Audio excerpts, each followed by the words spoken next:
Hi everyone, this is my second time filming, so hopefully all goes well. It's also incredibly long, so exit out if you don't like long videos. If you're a hardcore Fude lover like me, then I'm sure you've heard of Takeda brush one way or another. If not, Takeda brush is a small Fude manufacturer most widely known for their Canadian scroll brushes and ability to customize brushes to your liking. The prices are high, and I think they aim to cater more towards the Japanese audience than international. I'm going to split this video up into two parts because I have a lot of information, so speed up the video by 1.5 to 2. Also, I'll be focusing on goat brushes in this video and squirrel brushes in the next video. There are 3 ways to purchase Takeda: at the counter in Takashimaya in Shinjuku in Japan, directly from them, or through a personal shopper like Fude Japan. And when I mean directly from them, I mean like emailing them. If you purchase at the counter, you will have to purchase what they have in stock there, and I think they can order brushes that they're out of stock of for you or customized ones, but you would have to wait and go back to the counter to pick it up. If you don't live in Japan, purchasing directly from Takeda is the easiest and cheapest method, as Fude Japan charges a 10% service fee, and you'll also have to pay for sales tax since someone in Japan is helping you buy them.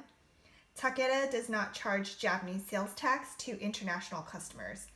In terms of custom fees, I live in the US, so I'm only familiar with the US regulations, and I have not been charged any fees, and I've ordered brushes up to a good amount. I would say that you should start worrying once you reach over $1,000, whether or not they'll charge you for customs and duties. I'll list the in the description box below on how to contact them to order, as well as like the extra fee information, like for customizing your brushes. I'll list all that information below. The person who is in charge of international inquiries in English is one of the sons, Yasuhiro. He uses Google Translate to communicate, so not everything is going to go through, but many Fude lovers have purchased using this method and have been happy. The one thing I cannot stress enough is to ensure you know exactly what you want when you email him. Otherwise, making adjustments in English is kind of a pain. If you can communicate in Japanese, the contact person is someone else who just signs their name with the Takeda kanji.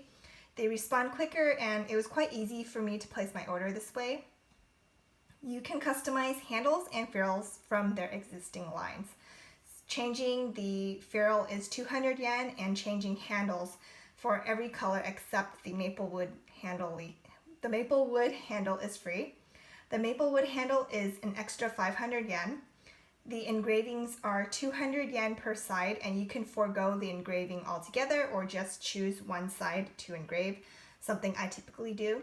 Many people engrave both sides, so it's really just up to you. Customizing brush heads is harder, as you have to know exactly what you want in terms of hair length, ferrule size, hair type, and density.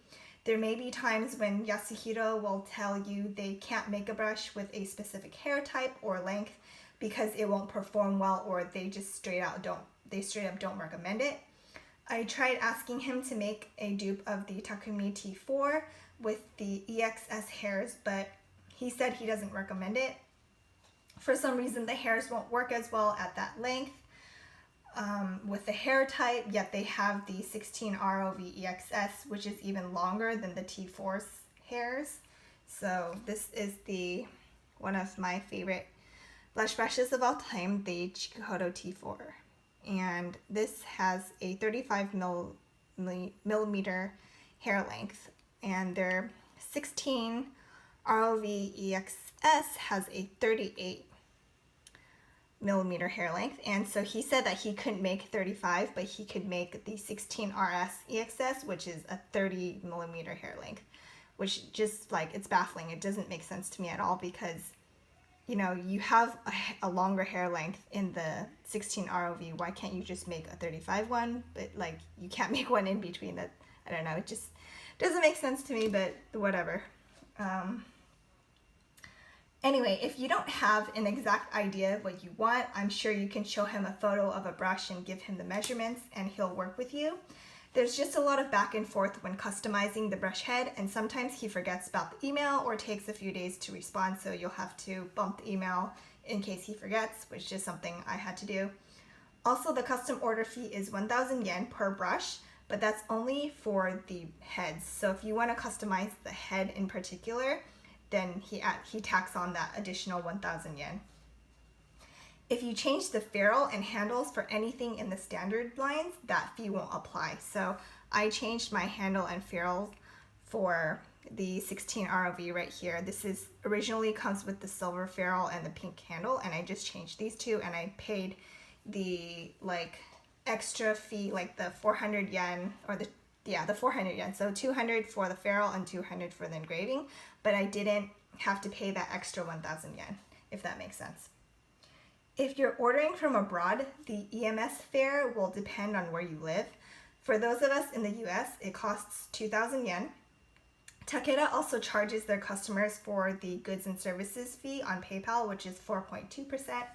And this is also kind of irritating because I've never been charged by a small merchant for the goods and services fee before. If you haven't been turned off yet by all of their fees, keep watching. So the naming system is perplex and long. Each part in a brush name refers to something. For instance, the brush number at the beginning refers to the ferrule size. SOV refers to an oval shape. OV stands for flat, I think. RS stands for round. And then the hair type is at the end, like EXS or CSQU. EXS is their extra fine S goat line, and CSQU stands for Canadian squirrel. Takeda says that their EXS line and dense line are limited edition, basically available until they run out of hair. Yasuhiro has said that they have enough hair for the next few years, so it should be okay, but I'll get into that in a little. In terms of bundling, Takeda has some sloppy bundling for their EXS line. While Hakuhodo, Chikuhodo, and Koyudo all bundle their Saikoho and Saibikoho well to relatively well, Takeda's EXS brushes are the most imperfect of them all. Koyudo's Saibikoho bundling is pretty perfect. I used to own the small Saibikoho eyeshadow brush. Hakuhodo's Saikoho brushes have excellent bundling as well, near perfect, and Chikuhodo's is great. Although sometimes there may be some badly bundled ones once in a blue moon for Chikuhodo. Squirrel hairs are even more fine than EXS hairs. So these 4 brushes right here are all made out of EXS. And Fude makers have no problems bundling squirrel hairs nicely either, so I don't understand why Takeda can't bundle these that nicely. The bundling in the EXS brushes look very random, like there wasn't much precision put into the gradation of the hairs, and the hairs are crazy looking. Sometimes you'll find a few longer strands of hairs in the brushes, which is again, it's kind of annoying to me because I don't want to spend extra time using a tweezer to pluck out the longer hairs. I'll go over the goat brushes, like I said in this video, and keep in mind that softness varies depending on the batch of hairs they make your brush with. Also, none of them shed a massive amount of hair, which is great. So I'm going to start off with the 16 SOV D35 EXS. I know the names are atrocious. So that's this brush right here. This was my first Takeda brush that I picked up in Japan. Initially, I wasn't impressed by the hair when I touched the brushes on display and had no idea which brush to get since the one I wanted was sold out. It was a limited edition brush, and they only had 20 pieces of those. But the sales associate actually helped me pick out one, and she helped me pick this one out, and I'm really glad that she suggested this one over the other one because I love this brush so much. And this particular brush is from their limited edition series, which are denser than the regular EXS line. And I'm happy to say that it has easily made its way into my top 3 blush brushes. The hairs are extremely soft for goat since the EXS line is their extra S fine goat. That's somewhere in between Saibikoho and Saikoho. Yasuhiro says it has the softness of Psychoho, but with better resistance. Well, I think it's a little softer than Psychoho and still has a good amount of resistance. So I'm going to show you this now, and I'm filming this in nighttime lighting, and white brushes are really hard to film. I think in like any type of lighting basically, but yeah, it's flat and oval. It's like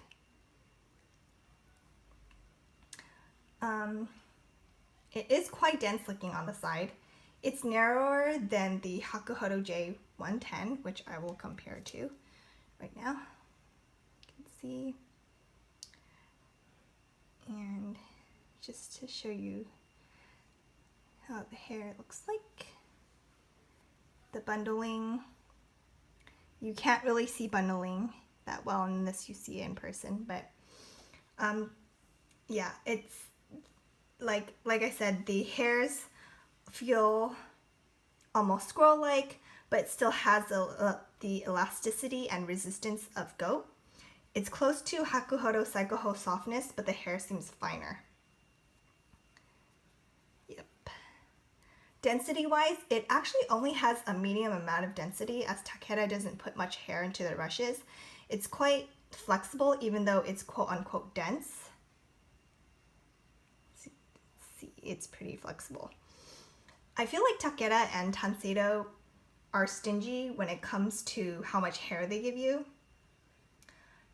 And even though the bundling is kind of crappy, it doesn't affect the way the brush performs, which I'm really happy about as well. Application-wise, it performs beautifully for blush and blends well. Since the hairs are so soft, I mainly use it with soft pressed blushes.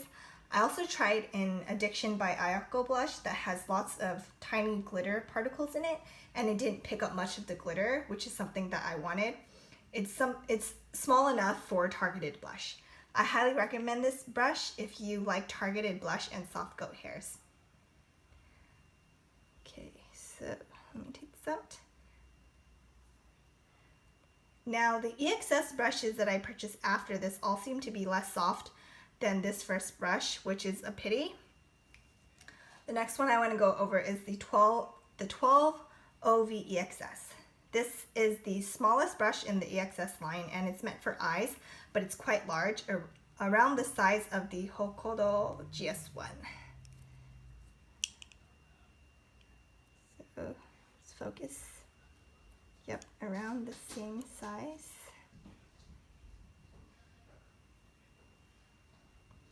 Yasuhiro told me that the EXS hairs are not suitable for small eye brushes. While this isn't a small brush, I've come to understand why EXS hairs don't work well for the eyes, regardless of size. I've used this brush to apply all over lid color and setting smaller areas of the face, but the batch of hairs they use for this brush is nowhere as good as the one I got in Japan, or even the other, like these other two.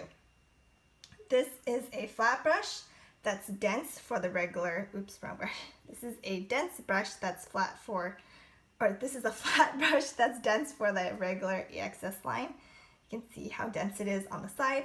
I appreciate that they put a good amount of hairs in it, but when I use it on my eyes, the head splits in half on my eyelid, which is one of the weirdest things I've ever encountered with a brush. So I've talked about this in my brushes I dislike video, but to demonstrate, it's like this when I use it on my eyes. Excuse me. It's kind of hard to, yeah.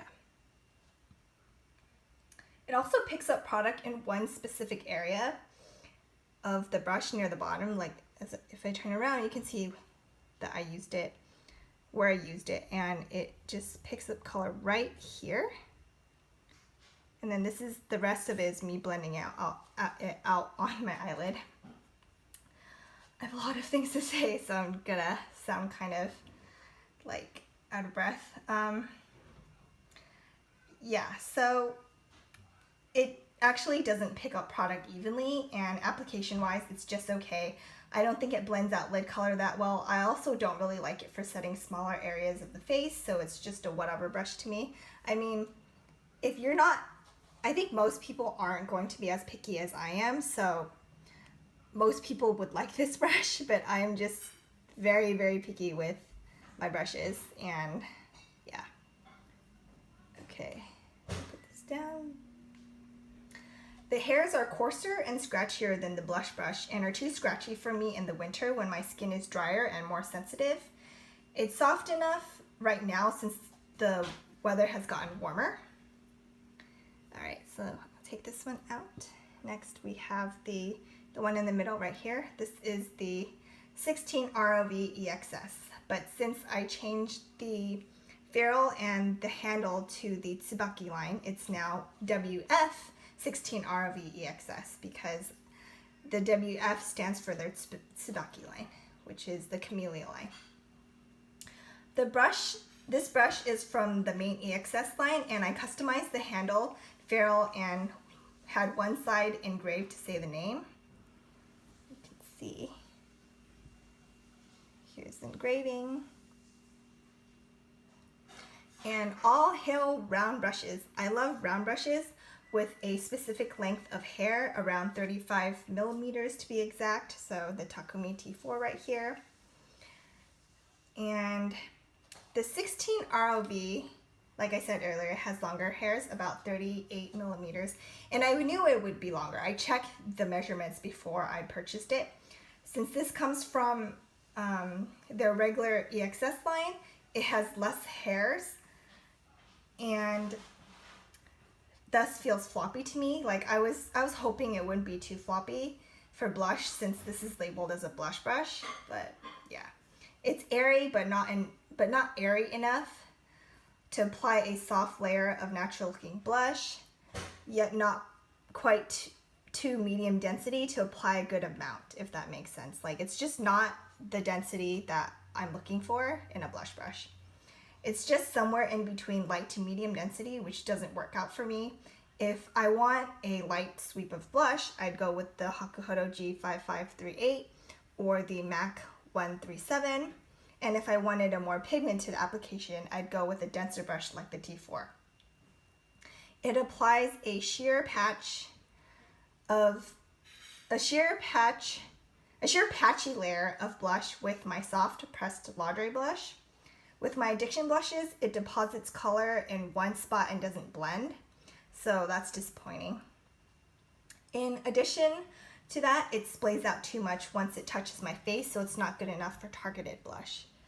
So once I put on my face, it splays out a lot.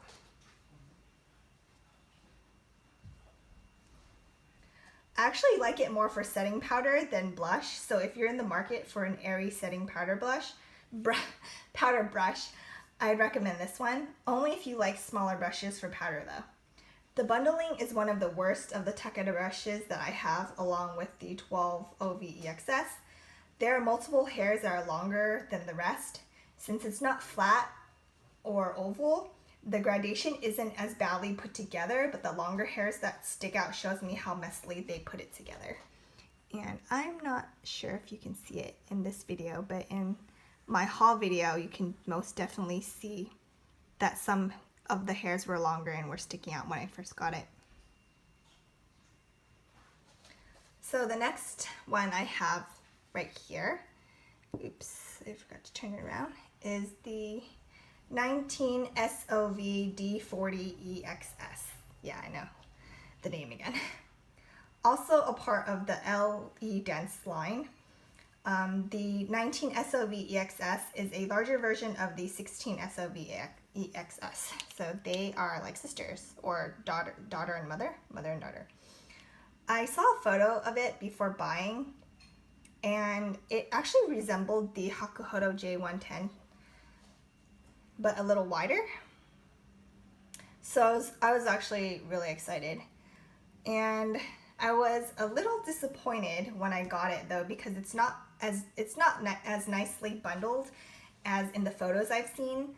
I decided to go with the regular pink pearl handle to match my 16 SOV EXS, and in fear that the hairs wouldn't be as nice, just like my 12 OV EXS turned out to be. It is dense, but not like the Hakuhodo J210 or a flat top dense brush, which means that it has medium flexibility.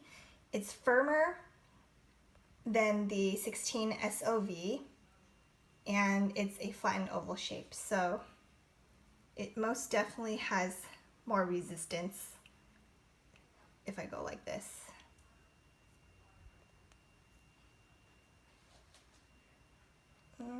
Just do, and then I did mention this in my haul video, but one side seems to have a longer gradation of hairs than the other side. This one is like shorter than this side. And if you're not like crazy obsessed with brushes, I don't think you would notice it, but since I am, I noticed that immediately. I originally wanted the new round powder brush from their EXS line, the 23 SOV RS EXS, but I have a lot of round powder brushes already, and I thought that this one would be more versatile. I would be able to use, or I thought I would be able to use it for blush, powder, and bronzer. For blush, it does the same weird thing that the 12 OV EXS does. It picks up color in one concentrated spot on the head, but it applies better than the 16 ROV EXS. So it applies better than the round brush. While not patchy, it doesn't give me the oomph I'm looking for. It most definitely applies and blends more naturally than the 16 ROV EXS. Once again, I got the round one. But the 16 SOV, this one, beats them both for me. I also hold it differently from the smaller blush brush. While I hold this one parallel to my face, so let's say like my eyes are here, I hold it like this way. I hold the larger one vertically due to the size. So I would apply things like this with it as opposed to like parallel or horizontally. For setting powder, I tried patting and sweeping motions. Patting motions did not make me cakey and removed less amount of foundation than the sweeping motion did. The sweeping motion also did not make me cakey, but it was less irritating on my skin to sweep than pat. So if I'm sweeping, it's less irritating. If I'm patting, it's kind of prickly, which is very surprising because these hairs are supposedly like really soft, right? But I just think the hair batches I got, everything I got after this one is just less soft. For bronzer, it gives a diffuse finish and blends okay. I wouldn't designate this as a bronzer brush since I have and I prefer the Hakuhodo J210. That's my all-time favorite bronzer brush. And one of my Shosho long brushes. I use those two for bronzer mostly. And lastly, can finally get to the last brush. This is the foundation brush, the 23 RF Sspx. Okay, these names. This is also limited edition along with the flat shaped one. So there's two limited edition foundation brushes, and this is one, and another one is like kind of a flattened oval shape.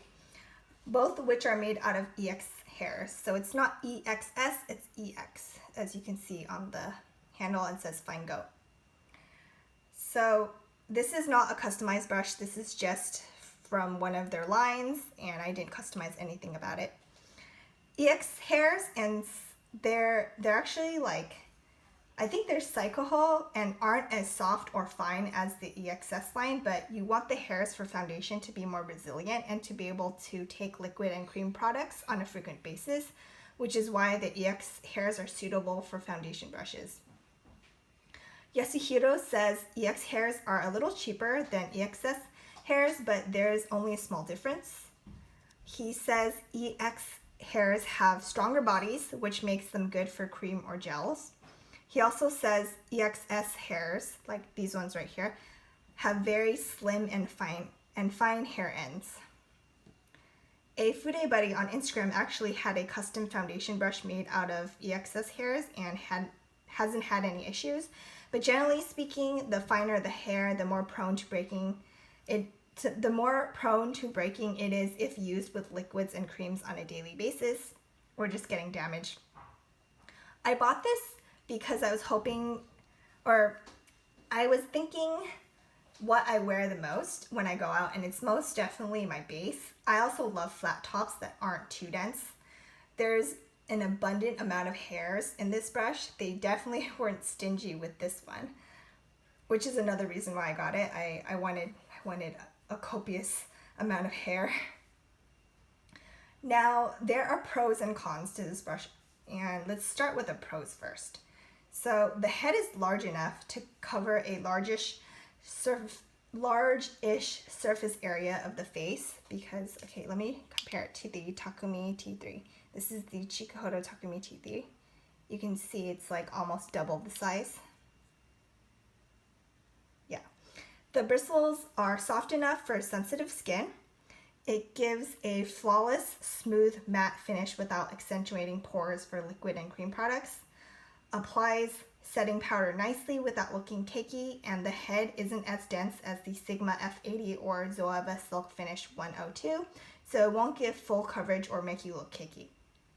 I prefer medium coverage, so any brush that gives me full coverage is a no for me. On a scale of 1 to 10 in terms of density, I'd say it's about a 7.5 to 8. I am very particular with the densities of my brushes, so they can't be too airy or too dense.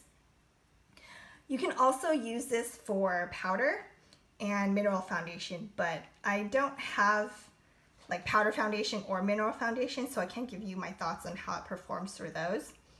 I particularly appreciate the matte finish as it's getting warmer and I have combination skin. As for the cons, goat foundation brushes will eat your foundation, which results in having to use more and going through bottles quicker. And if you apply too much liquid foundation, it'll get streaky and you'll have to work on your foundation for longer. Also, it's a pain to wash since it's so dense, just like the Tarte Airbuki and the Artis brushes. There are more pros than cons for me, at least. I like this brush, but I don't love it. If you are a foundation junkie and don't mind the brush eating your product, then I would recommend this brush. I wear tinted moisturizer the most, and it's more like a cream, so I can get away with using just my fingers to smooth it out. I was hoping this brush would apply my tinted moisturizer better than any other method, but it doesn't, besides for the fact that it gives a matte finish. And I don't think any one of my other brushes gives me a matte finish with that particular tinted moisturizer, because that one naturally has a dewy finish. So I think that's like the best pro I have for this brush. And yes, this was a really long video. Thanks for watching. If you watched the entire thing, please like, comment, and subscribe, and I will talk to you guys later. Bye.